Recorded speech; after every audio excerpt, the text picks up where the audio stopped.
دوسری بات آج اسی والے سے چیئرمین کے پی ٹی نے جو ہے وہ پریس کانفرنس بھی کی ہے، اس میں بھی انہوں نے یہی کہا ہے. لیکن قاسم صاحب یہ بتائیے گا، انفیکٹ کہا یہ جا رہا ہے کیونکہ چین اندر کورونا وائرس چل رہا ہے اور وہاں سے کچھ شپمنٹس آئی تھیں، تو یہ بھی کچھ ہے کہ وہاں پہ جتنے جہاز لنگر انداز چین سے جو آئے ہیں کیا ان کے اوپر کوئی سپرے کیا جا رہا ہے، یہ پریکٹس ہو رہی ہے کہ نہیں، ایسی کوئی بات نہیں ہے؟ جی، اس حوالے سے پہلے ہی جو وزارت بحری امور ہے اور دیگر متعلقہ اداروں نے ایک نوٹیفیکیشن جاری کیا جا چکا ہے کہ جیسے کورونا وائرس کے بعد جو بھی سامان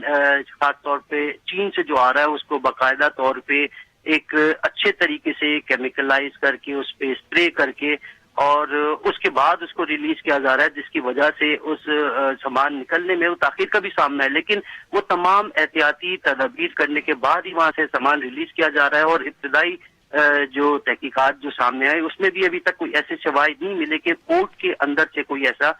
جہاز یا کوئی ایسا ڈمپر یا ایسا کوئی کنٹینر ہو جس میں سے یہ اخراج کے شواہد. لیکن قاضی حسن انفیکٹ یہ بھی کہا جا رہا ہے کہ کسٹم ہاؤس میرے خیال میں یہ بھی بندرگاہ کے علاقے میں موجود، اور کہا گیا ہے کہ 3 گھنٹے تک اسے بند رکھا گیا ہے. پھر وہاں کا جو عملہ ہے اس میں بھی کہا جا رہا ہے کہ قے کی کیفیات کچھ طرح کی کچھ دیکھنے کو ملا ہے. تو اگر ایسا ہے تو کلیم تو یہ کیا جا رہا ہے کہ شاید کسی بحری جہاز سے کوئی اخراج نہیں ہوا، لیکن کسٹم ہاؤس کا عملہ اور اس آفس کو بند کرنا، اس کے پیچھے پھر کیا کہانی، یہ وجوہات اس کی کیا ہے؟ بالکل، یہ جو واقعے کے بعد صبح تک تقریباً 12 سے 2 بجے تک جو ہے وہ اس فضا میں وہ بو اور آنکھوں میں جو جلن وہ محسوس کی جا رہی تھی. دوسری جانب کچھ اس طرح بھی واقعات ہوئے ہیں کہ صبح جو کسٹم ہاؤس میں جو واقعہ ہوا ہے، جو کہ جو ان کے کسٹم کلیکٹر ہے ان کا یہ کہنا ہے 9 فلور پہ جو عملہ بیٹھا تھا اس کو قے اور الٹیاں ہوئی ہیں، اس کے بعد ان کو فوری طور پہ وہاں سے ان کو منتقل کیا گیا رہا ہے. تو ایک خوف کی فضا بھی تھی جو ہم علاقے میں بھی ہم نے دیکھا تھا صبح کے ٹائم، وہ خوف کی فضا ان کے ذہنوں میں تھی. اور ان کے یہ جو آپس میں افواہ سازی چلتی ہے کہ خدا نہ خواستہ ایسا کچھ ہو گیا، تو اس کے اثرات بھی ایسے اتنے زیادہ تھے کہ وہ فوری طور پہ عام لوگوں نے اس کا اثر بھی لیا. بہت شکریہ قاضی حسن. یقینی طور پہ واقع ہوا ہے اور جس کے اندر 6 جانیں گئی بھی ہیں اور 130 لوگ ابھی بھی اسپتالوں میں موجود ہیں، اور ابھی تک اس بات کا علم نہ ہونا کہ یہ گیس کیا تھی اور اس کے اخراج کہاں سے ہوا، یقینی طور پہ وہاں موجود تمام متعلقہ اداروں کی کارکردگی کے اوپر بہت بڑے سوال اٹھائے جا رہے ہیں. ایک چھوٹا سا بریک لیں گے اور بریک کے بعد ایک اور افسوسناک خبر جو کوئٹہ سے آئی ہے. دہشت گردی کا ایک واقعہ ہوا ہے جس میں اب تک کہا جا رہا ہے کہ 6 افراد کی جانیں چلی گئی ہیں اور 20 سے زائد لوگ زخمی بتائے جا رہے ہیں. ایک چھوٹی سی بریک کے بعد ذکر کریں گے.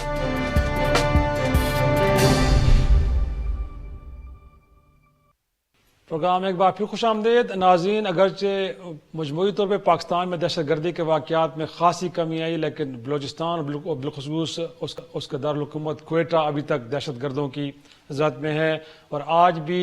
پریس کلب کے قریب اشارہ اقبال پہ ایک دھماکہ ہوا جس میں کہا یہ جا رہا ہے کہ اب تک 8 افراد جان سے گئے ہیں جبکہ 18 سے زائد زخمی ہیں. اور اگر دیکھا جائے تو اس سال میں کہیں 10 جنوری کو کوئٹہ ہی میں شٹلر ٹاؤن کے علاقے میں مسجد میں خودکش حملہ ہوا تھا جس میں 15 افراد جان سے گئے، اور 9 فروری کو ایک ضلع ہرنائی میں اسی طرح کا ایک حملہ ہوا جس میں ایف سی کے اہلکار جان سے گئے. تو یہ صورتحال ابھی تک وہاں پہ چل رہی ہے. یہ واقعات کیوں ہو رہے ہیں، ان کے پیچھے کون ہیں؟ ہمارے ساتھ موجود ہیں کوئٹہ سے سینئر صحافی رفیع اللہ کاکڑ صاحب. السلام علیکم رفیع اللہ صاحب، اور بہت شکریہ وقت دینے کے لیے. سب سے پہلے میں یہ جاننا چاہوں گا کہ ابھی تک جو تحقیقات ہوئی ہیں وہ کیا بتا رہی ہیں؟ کیا یہ کوئی پلانٹڈ بام تھا یا کوئی خودکش حملہ؟ اس کی نوعیت کیا تھی؟ جی بہت شکریہ. دیکھیں ابھی تک جو اطلاعات آ رہی ہے اس کے مطابق یہ ایک خودکش حملہ ہی لگتا ہے. ایک خودکش حملہ ہوا ہے. اپیرنٹلی ٹارگٹ ایک ریلی تھی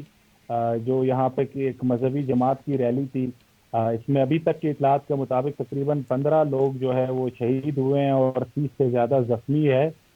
بعض لوگوں کی یہاں پہ یہ ابھی بھی اطلاعات غیر مصدقہ اطلاعات ہے کہ اس میں شاید کوئی پولیس یا ڈی ایس پی شاید سے وہ کوئی ٹارگٹ تھے، لیکن ابھی تک کوئی کنفرم بات نہیں کی جا سکتی.